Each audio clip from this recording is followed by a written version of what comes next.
bastante. Sim. E aquele conceito que alguns cristãos e algumas pessoas não cristãs também têm de que dinheiro é mal. De que dinheiro, ó, cuidado, fulano agora ganhou dinheiro, tem que É. tomar cuidado com fulano, fulano mudou porque ele tá com dinheiro, tá aportando. Você acredita que...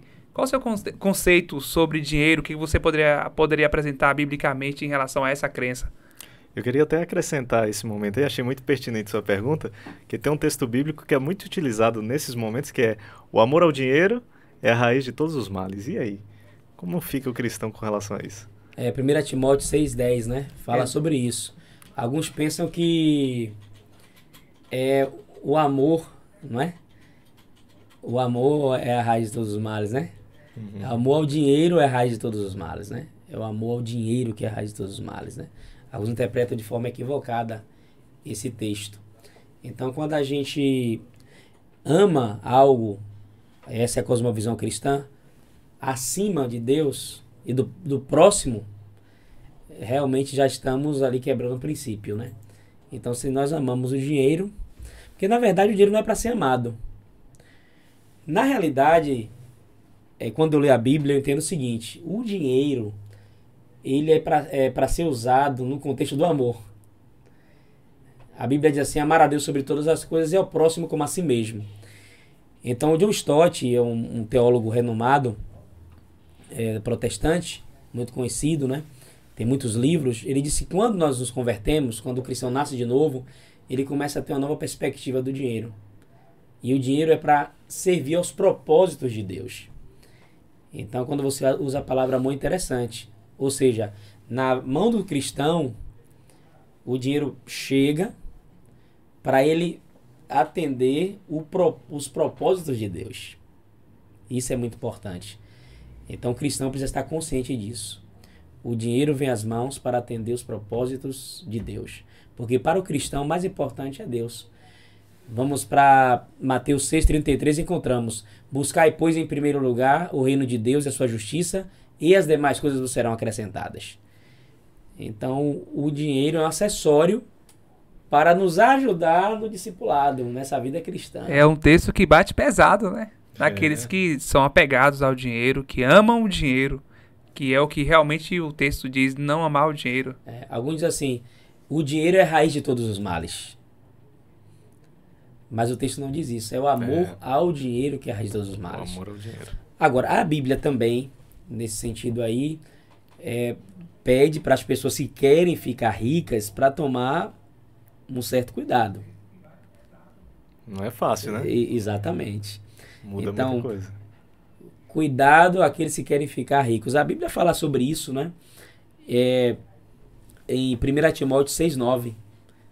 Para tomar cuidado em desejar ser rico. Vou até ler esse texto aqui, que é muito interessante. 1 Timóteo 6,10. 1 Timóteo capítulo 6, versículo 10, fala sobre esse tema da riqueza, né? A ideia de 1 Timóteo capítulo 6, versículo 10. Nós temos aqui: porque o amor do dinheiro é a raiz de todos os males, e alguns na cobiça se desviaram da fé e a si mesmos se atormentaram com muitas dores. Texto forte.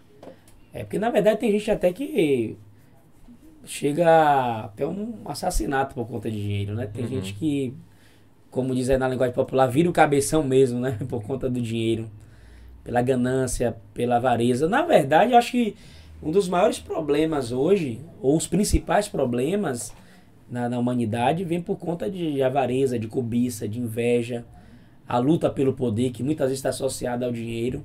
Então a Bíblia traz esse princípio para o cristão, né? Se você desejar ser rico, tome cuidado. Há outro texto que ainda é mais enfático com relação a isso. Nós temos um texto para não sermos servos do dinheiro, Mateus 6,24. E 1 Timóteo 6,9 diz assim: ora, os que querem ficar ricos caem em tentação e cilada, e em muitas concupiscências insensatas e perniciosas, as quais afogam os homens na ruína e perdição. Então, nota que esse texto aqui é muito claro, muito direto, né? A Bíblia não proíbe ninguém ficar rico. Inclusive, alguns personagens bíblicos eram bem ricos, né? Mas também, ao mesmo tempo, pensando talvez em alguns contextos, né? Deus já pensando nisso. Olha, se você quiser ficar rico, queira ficar, junte, faça dinheiro, mas cuidado. Eu costumo até dizer, e isso não está escrito em lugar nenhum, e até encontrei um jovem outro dia que disse que ficou rico na pandemia, né? Pastor, fiquei rico, o povo chorando, eu fiz lenço para vender, né? Olha, teve uma oportunidade. Não foi literalmente lenço, mas entrou num negócio legal que capitalizou bem. Sim. Aí eu falei com ele, olha, eu tenho um conselho para você. Não está escrito em lugar nenhum, mas ore mais. Uhum. Só que na verdade o princípio está aqui, a inferência está aqui, disso que eu Sim. falei, né? Então você quer ficar rico, você quer ter estabilidade financeira, material, ore mais, se prepare mais para isso. Porque a tendência a Bíblia e a história mostram isso. Quanto mais estrutura material, quanto mais tranquilidade financeira, há uma tendência do ser humano esquecer de Deus. Gradativamente. Está tudo tão tranquilo, está tudo tão estruturado, que parece que Deus fica para depois, né?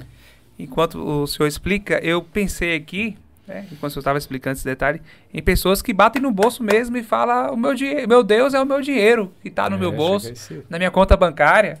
Já ouviu isso, Anderson? Já ouvi. Pois é, então é realmente uma grande preocupação. Exatamente. Uhum. Inclusive, a gente faz uma leitura da sociedade hoje, o que é que a gente percebe?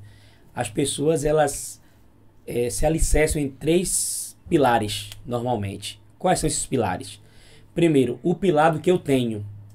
Alguns dizem assim, olha, eu tenho investimentos, eu tenho um trabalho, eu tenho uma conta bancária, eu tenho um cartão de crédito com bom limite, eu tenho um plano de saúde. E aí se fundamentam ali no que tem. Só que o que nós temos, o que o ser humano tem, nem sempre sustenta realmente. Ou resolve tudo que nós queremos resolver.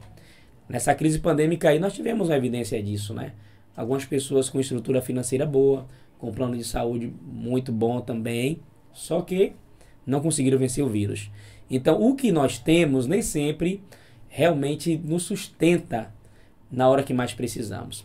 Outras pessoas dizem assim, o que eu posso fazer?